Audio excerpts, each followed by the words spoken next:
Demak, quyidagi geometrik misolni ko'rib ketamiz.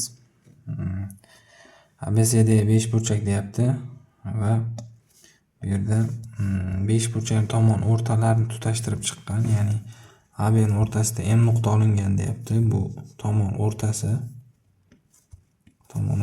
BC ning o'rtasida K nuqta olingan, tomon o'rtasi, C ning o'rtasida CD ning o'rtasida N nuqta olingan, tomon o'rtasi va D ning o'rtasida N nuqta olingan, tomon o'rtasi va MN sharti aytayaptiki, MN ni o'rtasi P nuqta, KL ni o'rtasi T nuqta. Xo'p, bularni keyinchalik kiritaman. Bu yerda hozir biz K va N nuqtani tutashtiraylik. K va N nuqtani tutashtiraylik va uni o'rtasini biror bir boshqa harf bilan olaylik. Bu yerda qatnashmagan harflarda F nuqta deylik. F nuqta. Bu tomonning o'rtasi. Va mana bu P nuqta va T nuqtalarini ham o'sha nuqta bilan tutashtiraylik.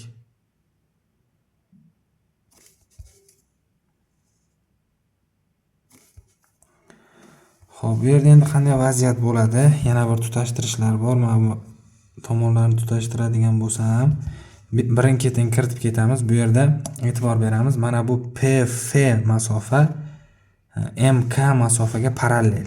Chunki F nuqta o'rtasi bo'lgandan keyin mana bu tomon o'rtasi va MP va PN ham bu o'rtasi bo'lyapti. O'rta chiziq bo'lib qoldi. MKN ni o'rta chizig'i. Demak, bular parallel. Parallelga bir xil belgi qo'ydik. Va shu tomon A deydigan bo'lsak, mana bu tomon asos bo'lgandan keyin 2A bo'ladi. Xo'p, endi boshqa tomondan xuddi shunday mana bu L bilan N bilan L ni ham tutashtiradigan bo'lsak, xuddi shunaqa vaziyat bo'lyapti. Mana FT masofa o'rta chiziq bo'lib qolyapti, chunki bu tomonning ham o'rtasi va KT va TL ham teng o'rtasi bo'lib qolyapti. Demak, bu tomonlar ham parallel. Chizmada o'xshamayotgan bo'lishi mumkin, chunki chizma sal xato chizilgan. Parallel. Endi xo'p, keyingi chizishimiz kerak bo'lgan masofalar chizma juda katta xatolik bilan chizilgan, o'shaning uchun sal o'xshamayapti. Agar biz A bilan C ni tutashtiradigan bo'lsak, demak, bu yerda MK masofa va AC masofalar ham parallel bo'ladi, chunki ABC uchburchakni o'rta chizig'i bo'lib qolyapti. Demak, bularga bir xil belgi qo'yganim uchun mana masofa ham parallel bo'ladi va o'rta chiziq 2A masofa bo'lgandan keyin AC 4A masofa bo'ladi. O'zi aslida chizma xatoligi shundaki, mana bu PF masofa bilan AC parallel chiqishi kerak edi. Ulardan birov kesishib qoldi. Chizmada kamchilik bor.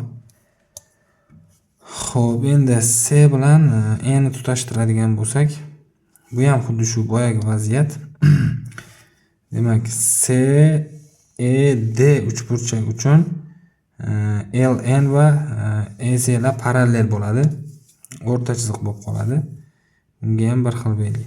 Endi mana bu kichkina masofani agar B deganimda mana bu 2B masofa bo'lardi. Hozirgi CE esa 4B masofa bo'ladi. Xo'p. Bundan nima xulosa keldi? Endi bu yerda o'z aslida o'xshash uchburchaklar paydo bo'lishi kerak edi. O'xshash uchburchaklar, ya'ni qaysi uchburchaklar o'xshash? Mana bu yerda PFT uchburchak bilan ACE uchburchaklar o'xshash bo'lishi kerak edi, chunki yon tomonlar parallel bo'lyapti. Parallel bo'lgandan keyin o'xshash bo'lishga majbur va proporsional ham bo'lyapti. O'shandan bu yerda 4 marta farq qilyapti. Mana bu yerdagi yon tomonlar A bo'lsa 4A, B bo'lsa 4B, asosidagi tomonlar 4 marta farq qilgani uchun PT masofamiz 3 ga teng bo'ladi. O'z A shartida PT ni so'ragan. PT masofamiz 3 ga teng. Va undan tashqari biz mana bu 3-tomonlar ham parallelligini bilishimiz mumkin. Uchburchaklar o'xshash bo'lgandan keyin parallel bo'ladi. Parallel bo'lgandan keyin mana bu APTE to'rtburchak trapetsiyaga aylanib qoladi. Trapetsiya bo'lib qoldi. Trapetsiyani bizdan B shartida yuzini so'ragan. Mana bu PT masofani 3ligini topgandan keyin uning faqat balandligi qoldi. Balandlik tushiramiz. Balandlik tushiradigan bo'lsak, bizdan AP ni ham 12 ga tengligi berilgan edi shartida. AP A 12 ga teng degan. Demak, mana bu yuqoridagi burchak 30 gradus bo'lsa 6 va 6 ildiz osti 3 qoladi. Uni yuzini hisoblaydigan bo'lsak, 12 plus 3 taqsim 2 ko'paytirib 6 ildiz osti 3. Bular qisqaradigan bo'lsa 45 ildiz osti 3 bo'ladi. Ikkinchi so'ragan masofasi S 45 ildiz osti 3.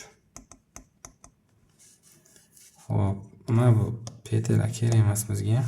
Demak, 3 va 45 ildiz osti 3. Chizmada sal xatolik ketgani uchun sal tushunarsiz-roq bo'lgandir. Chizmadagi mana P nuqtalarini va T nuqtalarini sal yaqinroq olib kelinsa, o'shanda bizning chizmamiz aniq o'xshaydi. Demak, shunga o'xshash misollarning yechimini o'rganish kerak bo'lsa, bizni Telegram kanaliga a'zo bo'ling. Telegram kanal Matematika 1997.